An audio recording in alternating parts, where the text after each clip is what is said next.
Bien, después otros de los temas que también están interesantes, otro tema de la unidad 3 es la transposición didáctica, Cami. También continuamos con los autores Gripsch y Palamidesis. ¿Qué hablan acá? Bueno, tratan de comprender y de analizar y de transmitir de que la transposición didáctica es un concepto, bueno, que fue desarrollado por el investigador Chevaraj, ¿sí? Que justamente se refiere, va a decir este autor, al proceso mediante el cual el conocimiento científico o cultural se va a transformar en contenido, ¿sí? Para justamente ser enseñado y aprendido en el aula. Pero ¿qué pasa? Dice que esta transposición didáctica va a implicar dos etapas principales. Uno es la transformación del contenido original. Dice que el saber se adapta para ser accesible a los estudiantes, ¿sí? Lo que puede incluir simplificaciones, modificaciones o contextualizaciones. Acá lo que quiere decir es que se transforma el contenido original, ¿no? Por ejemplo, partimos de un contenido, bueno, vamos a suponer que los estudiantes ya dieron, vamos a suponer, ¿no?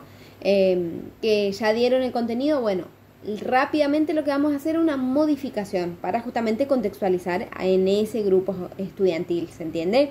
Y después otra etapa es la presentación del contenido en el aula. Una vez que está adaptado o modificado al aula, dice que el docente tiene que presentar el contenido a los alumnos, lo que obviamente puede resultar cambios adicionales en la forma en que se enseña. ¿Por qué? Porque no está, para que uno entienda, formulado de la manera original, ¿se entiende? Porque se logró modificaciones. Bien, eso por un lado. La transposición, ¿qué es y cuáles son sus principales etapas? Después, por otro lado, lo que dieron fueron los niveles de formulación curricular, que es un poco lo que vimos, creo, en la unidad 1, si no me equivoco, el nivel macro, meso y micro, ¿sí? Acá, para que vos entiendas, es cómo se formula el currículum dependiendo desde el nivel, o sea, el nivel, ¿sí? Primero el nivel macro, que es el currículum nacional, ¿no? El diseño curricular a nivel nacional, ¿se entiende? Ahí están los lineamientos generales, objetivos, contenidos, o sea, es el diseño curricular de nivel inicial, para que lo entiendan. Ese, ¿no? Que ocupan todos para basarse, obviamente, donde obviamente formula la autoridad educativa central, los ministerios de educación, va a proporcionar un marco de referencia para elaborar justamente los currículum, ¿no? Y por otro lugar está el nivel meso, o sea, el currículum institucional, ¿no? Que es dependiendo de la jurisdicción, o sea, el colegio, la universidad, o sea, el espacio, en qué nivel de institución estamos hablando, ¿no? Obviamente se adapta y se concreta a partir del currículum nacional, ¿sí? Siempre basándose en la necesidad de la comunidad educativa, ¿no? Viste como te decía, creo que en la unidad 1 te decía, no va a ser lo mismo enseñar a unos chicos del campo que en una escuela pública en Buenos Aires, por ejemplo, en Capital. No, entonces siempre tenemos que adaptarnos dependiendo obviamente del diseño curricular nacional, siempre va a ser nuestra base. Después vamos a pasar al nivel meso, que es justamente el currículo institucional, jurisdiccional también, que es adaptar, digamos, en base a cada contexto o comunidad educativa, ¿no? Obviamente acá incluye la formulación del proyecto educativo institucional, el PEI, que lo vamos a dar más adelante, el plan de estudio, el programa, etcétera, ¿no? Y que va a ser elaborado justamente por equipos directivos y docentes de cada institución, ¿bien? Y el último nivel es el micro, o sea, el currículum en el aula, ¿sí? Justamente acá hablamos ya de una planificación, en el sentido curricular a nivel del aula o la asignatura, es lo que el docente va a llevar a cabo.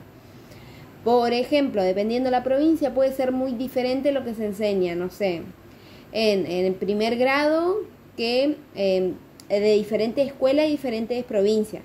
Va a ser muy diferente. Siempre va a tener siempre el objetivo en sí, pero puede cambiar los contenidos, ¿se entiende? Se va a concretar o se va a adaptar el currículo institucional a la característica, obviamente, de cada estudiante y cada grupo, ¿sí? Bien, obviamente se involucra la programación didáctica que realiza el docente y obviamente también seguimos el objetivo teniendo en cuenta el contenido, la estrategia, la actividad, el sistema de evaluación, siempre se tiene en cuenta. ¿Por qué? Porque acá, para que vos entienda, este nivel micro es la planificación, o sea, cómo va a planificar el docente para llevar a cabo, siempre teniendo en cuenta los niveles de arriba, ¿se entiende?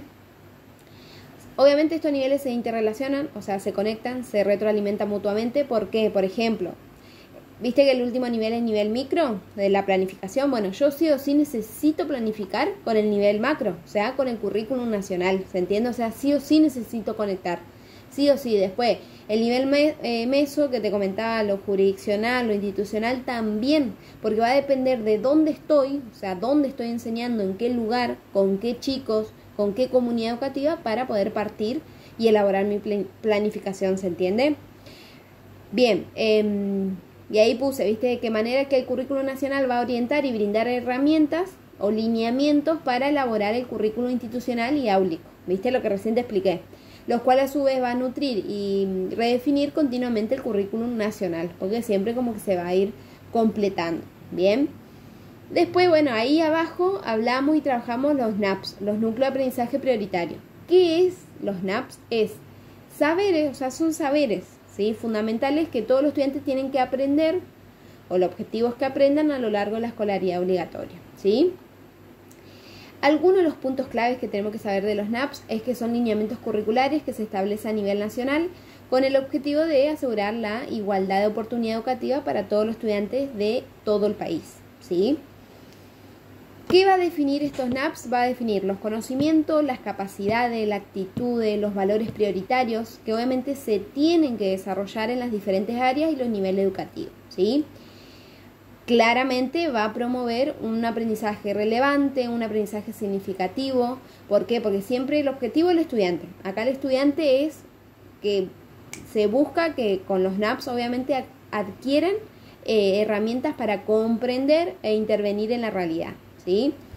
¿Cuándo fueron establecidos los NAP? Bueno, en el año 2004. Se complementó después posteriormente con la intención de orientar los diseños curriculares jurisdiccionales, también con la Ley Nacional 26.206, ¿no? O sea, como que se fue, digamos, formulando y, bueno, nutriendo aún más.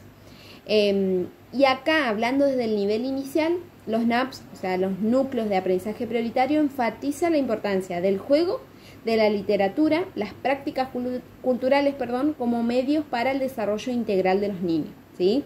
O sea, acá el juego es todo. O sea, es algo muy fundamental que, bueno, lo venimos trabajando. Bien, después, bueno, está el DCL que me quedó ahí en duda, pero para mí es el diseño curricular, que igual lo trabajamos, o sea, se trabajó más adelante, así que para mí está bien, no te perdés de nada en ese sentido. Y el PEI, ¿sí? Que es el Proyecto Educativo Institucional, que es un instrumento que va a expresar la política educativa. ¿Qué quiere decir esto? Que es estratégico, es holístico, es público, es histórico. ¿Por qué? Porque se ve como una herramienta de participación colectiva y cooperativa que justamente nos va a posibilitar la gestión y la organización de la escuela, ¿no? Es decir, vamos a poder tomar decisiones, vamos a poder tener la responsabilidad, el compromiso de todos los actores sociales de la institución, ¿sí? Por eso es un proyecto, justamente porque en tanto documento estratégico institucional requiere justamente del análisis y de la reflexión permanente para su retroalimentación e interpretación de la realidad. Y ahí te agregué una imagen que es justamente del diseño curricular, que son los niveles de concreción, que es un poco lo que trabajamos arriba. El primer nivel, el segundo nivel y el tercer nivel. Es lo mismo que trabajamos arriba, solamente que en una imagen, ¿no? Las políticas educativas nacional, que vendría a ser lo currículum nacional, el diseño. Después el segundo nivel es el PEI, lo que estamos trabajando. Y el tercer nivel la planificación anual y áulica, ¿sí? Bien, ahí también hablé un poco de los componentes, creo que no es necesario, pero por las dudas lo retomé en cuanto al diseño curricular, ¿no? El diagnóstico, la identidad, la misión, el objetivo, la prioridad que se tiene institucionalmente, las normas, o sea, son los componentes que lleva a cabo este proyecto educativo institucional, ¿sí? Después también, retomaron a Pitluk Laura, que dice que también hay que incluir los componentes como los fundamentos de la tarea específica en una institución determinada, las metas, o sea, qué contenidos básicos, qué estrategias fundamentales, cuáles van a ser los modos de organización en el sentido de cuáles son los horarios, cómo se distribuyen las tareas, cómo se reúnen los padres, si hay o no reuniones, o sea, es todo lo que tenga que ver con la organización institucional, ¿sí? El trabajar con la familia, con la comunidad, qué tarea específica tiene el docente, o sea, ahí como que la autora esta habla un poco de los componentes, pero más internamente, ¿no? De esto, la conexión con la familia, qué tarea tiene el docente, qué decisión hay que tomar, qué normas de funcionamiento o convivencia existen, ¿sí? Pero bueno, En sí, de grandes rasgos eso, y después también te agregué una imagen de las dimensiones. Por las dudas, pero habla un poco de la dimensión en cuanto a la importancia de lo pedagógico curricular, ¿no? Integrar los elementos de gestión curricular, la relación del currículum, la selección de los contenidos, la práctica pedagógica, es decir, la triada alumno, docente y contenido, ¿no? Después también pasamos a otra dimensión que es la administrativa, es decir, la organización del tiempo, del espacio, de la referencia histórica, jurídica, ¿no? Después también pasamos a la dimensión del proyecto en cuanto a la organización, ¿sí? Y la comunitaria, ¿no? La organización es justamente cómo se llevaría a cabo o cómo se va a vincular el sistema simbólico y curricular. Y la comunicativa es justamente la existencia de articular, obviamente, lo educativo con los padres, con la familia, o sea, con el contexto social, que es un poco lo que veníamos hablando, ¿sí? Y por último, está el tema programación didáctica, ¿sí? ¿Qué es la programación didáctica? Es justamente la planificación, o sea, es el proceso de planificación, de organizar la enseñanza, que justamente quien realiza, va a realizar el docente, ¿sí? Porque programa su objetivo, o sea, programa el contenido que quiere llevar a cabo en tal nivel, en tal salita, en tal grupo, ¿no? Que siempre va a articular los elementos del currículum, adaptando al contexto específico del aula, ¿no? Y también acá tenemos que, como estamos hablando de programación y de didáctica, tenemos que entender que mientras currículum va a definir el qué enseñar, ¿no? La didáctica se va a centrar en el cómo enseñar.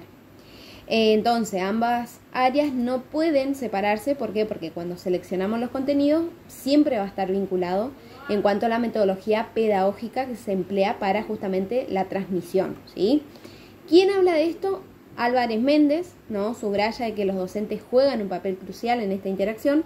¿Por qué? Porque justamente van a ser los que van a programar, ¿no? Como te decía, van a poder planificar qué quieren enseñar, siempre teniendo en cuenta el currículum nacional, ¿sí? ¿De qué se van a encargar? Justamente, bueno, de interpretar, de contextualizar, de adaptar el currículum en función a la necesidad que tiene cada estudiante y el contexto educativo en el que trabajan, ¿sí? Obviamente esta interpretación no es mecánica, sino que va a involucrar un proceso de reflexión crítica sobre el currículum, ¿no? ¿Por qué? Porque justamente va a permitir que los profesores puedan actuar como mediadores entre el diseño curricular formal y, obvio, algo que nunca hay que olvidarnos, la realidad educativa de las aulas, ¿no? Está bien, tenemos que cumplir con el documento, todo lo que dice, pero también tenemos que ser conscientes de que si ese contenido que está y que formula en el documento va a servir o se va a adaptar para nuestro grupo o nuestra realidad educativa, ¿se entiende? Bien, Cami, ahí terminamos con todos los temas de la unidad 3.